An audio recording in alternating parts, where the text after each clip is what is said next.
기도하옵나이다. 아멘. 사순절의 여정 35번째 날입니다. 하루하루를 우리가 기억하고 기념하는 것도 믿음이고, 그리고 이제 고난주간의 첫 번째 날입니다. 주의 고난에 동참하기 위해서 새벽 시간에 선잠도 깨우고 어둠을 헤치고 나온 여러분들을 주의 이름으로 축복합니다. 주께서 말씀하시기를, 우리가 잘 아는 말씀이죠. 따라 사십니다. 나를 따라오려거든 십자가를 지고 나를 따를 것이라 말씀하셨습니다. 우리 모두는 다 주님을 따르기로 작정한 사람들입니다. 주님을 따라 우리가 성도의 삶을 살다가 천국 가기로 작정된 사람들이죠. 그리고 또 주님을 사랑하는 사람들입니다. 우리에게는 분명한 신앙의 신조가 있어요. 우리 교회는 다른 교회는 어떻게 할지는 제가 잘 몰라서 목회를 하다 보면 다른 교회를 방문해서 예배드릴 일이 거의 없습니다. 이제 있다면 휴가 때 이제 다른 교회를 좀 방문해서 그 교회가 어떻게 예배드리고 또 어떤 특징이 있는지 또 어떤 배울 점이 있는지 그거 외에는 목사가 한 교회를 섬기다 보면 이제 유일하게 이제 우리 교회밖에 모르게 되는데요. 저는 우리 교회의 특징과 장점 중에 하나가 있다면 예배 때마다 우리의 신앙의 신조 사도신경을 고백하는 것이라고 믿습니다. 요즘 시대가 점점 세속화되고 인문화가 되어서 사도신경도 안 하는 교회가 늘어나기도 하고요. 그리고 주기도문도 안 하는 교회가 늘어나는 걸 볼 때 어떻게 보면 우리 신앙의 축이 십계명과 사도신경과 주기도문이 우리 신앙의 축이기도 한데 가장 기초적이면서도 본질을 담고 있는 신앙의 고백인데, 이런 것들을 자꾸 빼버리니까 교회가 더 세속화되고 사람 중심의 인본주의가 되지 않을까 그렇게 생각합니다.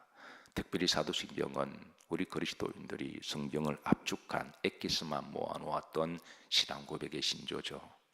그래서 매주마다 이 고백할 때 여러분의 마음과 기도를 담으시고 주님 앞에 각자의 신앙 고백하시기를 주의 이름으로 축복합니다. 오늘 특별히 이제 고난주간 첫째 날에 사도신경을 고백하는데 마무리할 때 어떤 분인지는 모르지만 아멘을 크게 하신 분이 계세요. 그게 제 가슴에 확 와닿았습니다. 그 신조와 신앙을 알고 고백하신 거죠. 그냥 종교적으로 어떤 관용어구로 하늘에 계신 이렇게 하는 게 아니라 하나하나 하고 마지막에 아멘 딱 이렇게 고백하는 게, 우리가 매주마다 우리가 그것만 잘 고백해도 하나님 우리 마음에 신앙으로 인을 새겨 주실 줄로 믿습니다. 자, 우리는 다 주님을 사랑하는 사람들입니다. 그리고 사람마다 사랑의 표현 방식이 다 다른 것 같아요. 어떤 사람은 말로 사랑 표현을 잘 하세요.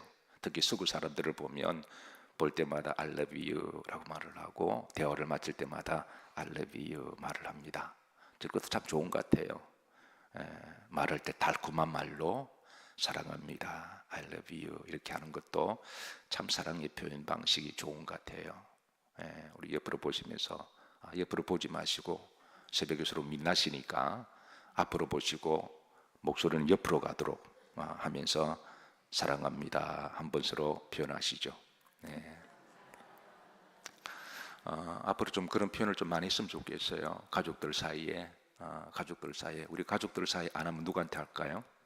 교인들에게도 많이 하고 사랑합니다. 어떤 사람은 광에서 인심난다고 물질로 또 사랑 표현을 많이 한 것입니다. 뭐니 해도 머니다. 그래서 부모님들이 연로하시고 이제 생활 행편이 좀 어려우면 자녀들에게 최고의 효도는 뭐니 해도 머니다. 그냥 어머님에게 봉투 하나 놔두고 가는 게 최고의 사랑으로 그렇게 여기는 분도 계십니다. 또 어떤 사람들은 또 미소를 짓는 것, 또 이렇게 웃음을 주는 것. 부모가 자식을 볼 때마다 그냥 자연스러운 미소가 있죠. 그거는 자식을 향한 사랑입니다. 그냥 볼 때마다 잔잔한 미소로 그 얼굴이 평안하고 웃어주는 것, 그건 자녀를 향한 어머님의 사랑이죠. 사랑하는 성도 여러분, 교회는 하나님의 집입니다. 다른 말로 사랑의 집이기도 하죠. 그래서 여러분, 교인들을 바라볼 때마다 기본적으로 서로 이렇게 잔잔한 미소로 이렇게 편안하면서도 품위 있게 우리가 웃음으로 맞이하는 것도 저는 서로에 대한 믿음이고 인격이고 품이라고 믿어요. 네, 한국 사람들은 얼굴 구조가, 이 구강 구조가 그런지 몰라도 진지한 게 잘못되면 화난 것처럼 보입니다. 제가 목사가 이제 맨 앞에서 예배드리잖아요. 주일마다 예배 앞에 볼 때마다 가관입니다. 본인들은 다 진지하신데 제가 볼 때는 화나신 분들이 굉장히 많으세요. 그러면서 나를 들이켜 봅니다. 내 얼굴도 그렇지 않을까. 왜냐하면 설교를 한다고 하는 경직되거든요. 머릿속에 여러 가지 복잡한 것들이 있습니다. 말씀을 잘 전해야 될 텐데, 토시 하나 틀리면 안 될 텐데, 성령께서 임재하셔야 되는데, 그래서 여러 가지 대중 앞에 선다고 하는 게 이게 사실은 참 긴장되기도 하고 두렵기도 떨리기도 합니다. 그래서 나 자신도 모르게 내 얼굴이 경직되었을 때 여러분 저를 용서해 주시기를 바랍니다. 왜냐하면 제가 여러분들을 볼 때마다 어떤 분들은 저분은 화나셨나? 저분은 너무 이렇게 경직되셨나? 뭐 그러지는 않겠죠. 다 좋은 마음으로 오셨겠지만 얼굴 표정이 그렇게 보일 때가 있을 때, 그래서 우리가 의도적으로도 교회에 오셔서는 좀 이렇게 편안하면서도 자연스럽게 그리고 따뜻한 미소로만 그렇게만 해도 그게 사랑의 표현이 아닐까요? 그렇게만 해도 마치 부모가 자식을 보듯이 연인이 서로 바라보듯이. 또 어떤 사람들은 사랑의 표현이 내가 밥 한 번 쏠게, 그것도 그분의 사랑 같아요. 요즘 못 먹는 시대가 아니잖아요. 뭐 잘 먹어서 뭐 젊지 않은 시대고, 그래도 생활에 우리가 습관이 있어서 그래도 오늘 내가 쏠게라고 하는 게 그 사람이 호의고 사랑의 표현이 아닐까 생각합니다. 또 어떤 사람은 따뜻하게 손 한번 잡아주는 것, 이렇게 별말 없어도 손 한번 잡아주는 것. 사실 목회는 성도들이 저는 손을 잡아주는 거라고 생각합니다. 목사가 여러 성도님들에게 일일이 다 인사드릴 수가 없어서 예배 마치고 이제 한 분 한 분 이제 머리 숙여 손 한 번 따뜻하게 잡아줌으로 이 손이 주님의 손이 되게 하시고 위로의 손이 되게 하시고 치유의 손이 되게 해 주옵소서, 그런 마음으로 여러분들을 인사를 하고 있는데, 때로는 주변에 힘들고 어려운 분들에게 딱히 말하지 않아도 이렇게 손 한번 따뜻하게 잡아주는 것도 마음을 전하는 것이고 사랑이 아닐까요? 옆 사람 손 한번 잡아주시죠. 이렇게. 여러분 부부끼리 잠자시다가 손 자주 잡으시죠? 형제들끼리 손 자주 잡고 이렇게 타치하는 게 좋은 것 같아요. 어쨌든 사랑의 표현이 참 다양한데, 어쨌든 여러분의 방식으로 우리가 이번 한 주간 동안 살아간다면 그것도 고난 주간을 보내는 뜻깊은 의라고 생각합니다. 꼭 금식하고 꼭 내가 어떤 육체적 고난을 자처하고 그런 것만이 고난에 동참하는 게 아니라 그렇게 주의 이름으로 좀 말 한마디라도 좀 따뜻하게 하고 좀 손 한번 잡아주고, 그리고 부부라고 할지라도 오늘 내가 쏠게 이것도 참 좋은 말이죠. 어쨌든 하나님의 사랑은 어떻게 우리에게 드러내셨는가? 로마서 5장 8절에 이렇게 전언합니다. 우리가 아직 죄인 되었을 때에 그리스도께서 우리를 위하여 죽으심으로 하나님께서 우리에 대한 자기의 사랑을 확정하셨다 그러셨습니다. 하나님께서 우리에 대한 사랑을 십자가로 드러내셨습니다. 하나님의 사랑은 십자가의 사랑이세요. 우리가 죄인 되었을 때에 우리를 구원하시기 위해서 우리에 대한 사랑은 십자가의 사랑입니다. 하나님이 십자가를 사랑하신다면 우리도 십자가를 사랑하는 게 마땅한 게 아닐까요? 그리스도인들도 십자가를 사랑하는 것은 적어도 이 고난 주간만큼은 주의 고난을 함께 기억하고 묵상하며 이제 그 한 주간을 기억하고 고난에 동참하는 것이 주님을 사랑하는 성도들의 표현 방식인 줄로 믿습니다. 그렇다면 주님이 주님을 사랑하는, 십자가를 지고 고난에 동참하는 따라오는 성도들에게 주시는 십자가 영광은 뭘까요? 저는 부활이라고 믿습니다. 십자가에 동참하고 지고 따라오는 그 고난의 상급과 열매는 부활입니다. 그래, 십자가와 부활은 떨어질 수가 없는 거죠. 이게 함께 패럴로 같이 가는 하나님의 은혜입니다. 양면의 신비죠. 십자가 없이는 부활이 없습니다. 여러분 혹 교회 나오시는 분들이 나는 십자가 몰라, 고난 싫어, 그 사람 죄송하지만 부활 없어요. 부활만 따먹는, 열매만 따먹는 나무는 없어요. 처음에는 몰라서 그럴 수 있지만 우리가 주님을 알아가고 신앙이 성숙해지고 우리의 인격도 영적인 영성도 올라가면 부활은 십자가로 가는 통로구나, 그걸 우리가 깨닫게 되는 거죠.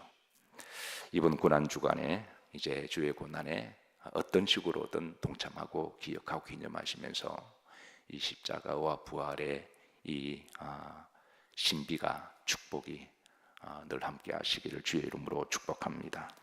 주님이 고난주간에 행하신 7일 동안의 흔적은 이렇습니다. 우선 주일부터 시작하는데요, 종료주일로 시작합니다. 유대인 주의식 칼렌더는요, 오후 3시가 되면 그 다음 날로 바뀝니다. 그래서 우리가 어제 주일날은 이제 종료주일로 들었지만 오후 3시부터는 고난주간의 첫째 날이 되고, 그리고 오늘 오후 3시까지 고난주간의 첫째 날이 되는 이런 시점을 가지고 있어요. 그래서 어쨌든 이제 주일로 시작해서 종료주일과 고난주일을 시작하는 첫째 날로 그렇게 하고, 월요일은 이제 권위의 날이라고 불러요. 월요일 날 하신 행적은, 화요일은 변론의 날이시고, 수요일은 업무의 날로 당하시고, 목요일은 준비의 날, 금요일은 순환의 날, 성경대로 모든 걸 다 이루신 날이고, 토요일은 무덤에서 안식하신 날이기도 합니다. 요런 이제 주님의 행적이니까. 자, 오늘의 말씀은 이제 월요일 날 주님은 2가지 행적을 하시는데요, 첫 번째는 성전을 깨끗하게 하셨습니다. 오늘 우리가 봉독했던 마태복음 21장 12절과 13절, 그리고 또 하나는 이제 무화과 나무에 대한 저주와 레슨을 주셨어요. 자, 첫 번째 간단하게 좀 말씀을 살펴보고 우리 기도하도록 합니다. 마태복음 21장 12절 보시면, 자, 성전을 정화하셨습니다. 12절 합독하십니다. 예수님께서 성전에 들어가사 성전 안에서 매매하는 모든 사람들을 내쫓으시며 돈 바꾸는 사람들의 상과 비둘기 파는 사람들의 의자를 둘러엎으시고 그랬었습니다. 성전을 정결하게 하셨어요. 여러분, 성전을 정결하게 한다고 하는 의미가 무슨 의미가 있을까요? 성전은 기본적으로 하나님 집입니다. 거룩한 집이에요. 그래서 하나님의 집 성전을 깨끗하게 하셨다. 이게 무슨 의미일까? 그냥 우리가 육적으로 생각하면 성전은 깨끗해야 됩니다. 하나님의 집이니까. 그래서 혹 여러분 지나가시다가도 성전에 뭐가 떨어져 있으면 그 내 집이라고 생각하시고 그 주워서 버리고, 그리고 깨끗하게 여러분이 앉은 자리라든가 오고 가시다가 좀 더럽고 지저분하면 의자라도 좀 하나 바로 놓고, 우리가 그렇게 하는 것이 기본적으로 우리가 성전을 깨끗하게 하고 지을 수 있게 하는 것이죠. 그렇게 해주시기를 주의 이름으로 부탁합니다. 그러나 이제 그는 다 눈에 보이는 정결과 단정함이고, 두 번째는 성전이 세속화되지 않도록 되어야 됩니다. 교회가 인본주의적으로 되지 않도록, 언제부턴가 한국 교회가 점점 세속화된다고 하는 그런 인식은 우리 모두가 다 인지하고 있는 바죠. 그래서 교회가 세속화된다고 하는 것은, 이거는 무슨 말이냐, 교회가 세상 단체와 비슷해지고 사람의 생각과 비슷해지고, 그리고 어떤 것은 이제 교회가 이제 분쟁하기도 하고 다투기도 하고 자기 목소리를 크게 내세우기도 하고, 이런 세속화되는 것이 그 교회가 이제 거룩해지지 못하게 된다고 하는 것이죠. 그래서 교회가 세속화되지 않도록, 인본주의적이 되지 않도록 인본주의는 사람이 중심되는 거잖아요. 신본주의는 교회의 주인은 하나님이시고 교회의 머리는 예수님이시고 교회 운행하시는 분은 성령님이시니까. 그래서 내 생각과 내 마음대로 안 된다고 해서 교회에서 목소리를 크게 내거나 아니면 화를 내거나 아니면 분쟁을 한다거나 그러면 이미 교회가 세속화되었다고 하는 것이죠. 네, 그래서 그렇게 되지 않도록 우리 모두가 다 성전을 거룩하게 그렇게 잘 가꾸어 주시기를 주의 이름으로 축복합니다. 자, 세 번째 13절입니다. 주께서 이렇게 말씀하십니다. 그들에게 이르시되 기록된 바 내 집은 많은 집이라 기도하는 집이다. 세 번째가 교회가 거룩하게 된다고 하는 것은 교회는 기도하는 곳입니다. 그래서 여러분 교회에 오셔서 제일 먼저 십자가를 바라보시고 기도하시고 또 기도할 때 성령께서 임하시니까 그래서 이렇게 여러분 주님은 교회를 사랑하시고 교회가 깨끗하게 되기를 우리에게 가르쳐 주셨습니다. 항상 여러분 교회를 사랑하시기를 주의 이름으로 축복합니다. 그리고 성도들은 교회에 복이 있어야 돼요. 교회 왜 우리가 천국 가는 모형이거든요. 그래서 늘 교회에 복이 있기를 기도하시고 또 한평생 교회에 복이 있으시기를 주의 이름으로 축복합니다. 자, 두 번째 주님이 하신 행적은 무화과 나무에 대한 말씀인데요. 마태복음 21장 18절과 19절입니다. 자, 합독하시죠. 이른 아침에 성으로 들어오실 때에 시장하신지라 길가에서 한 무화과 나무를 보시고 그리로 가사 잎사귀 밖에 아무것도 찾지 못하시고 나무에게 이르시되 이제부터 영원토록 내가 열매를 맺지 못하리라 하시니 무화과 나무가 곧 마른지라. 자, 이 부분은 이미 제가 마태복음 강의할 때 제가 충분히 다 설교한 거로 알고 있습니다. 그래서 더 이상 제가 말씀드리지 않겠습니다. 궁극적으로 여기 이제 열매를 맺지 못하는 나무는 1인칭으로 볼 때는 유대인들을 두고 하시는 말씀이에요. 그러나 이 말씀은 매 시대마다 주님을 믿는 성도들에게 열매를 맺어야 함에 대한 말씀이기도 합니다. 신앙생활을 꽤 오래 했는데 신앙에 열매가 없다. 그러면 자신의 신앙을 한번 다시 되돌아봐야 돼요. 나는 교회를 그동안 오래 했는데 열매가 없다면 그냥 왔다리 갔다리 하신 거죠.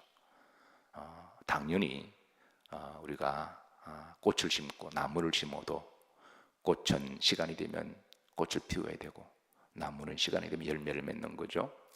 신앙도 그런 거죠. 우리가 당연히 시간이 지나면 어떤 식으로든 열매를 맺게 하십니다. 주님은 우리들에게 어떻게 열매를 맺게 하시느냐. 요한복음 15장 2절을 통해서 때로는 이런 방법을 통해서 열매를 맺게 하시는데요. 합독합니다. 물은 내게 붙어 있어 열매를 맺지 않은 가지는 아버지께서 그것을 제거해 버리시고. 그러니까 열매를 맺지 못하는 어떤 습관이 있습니다.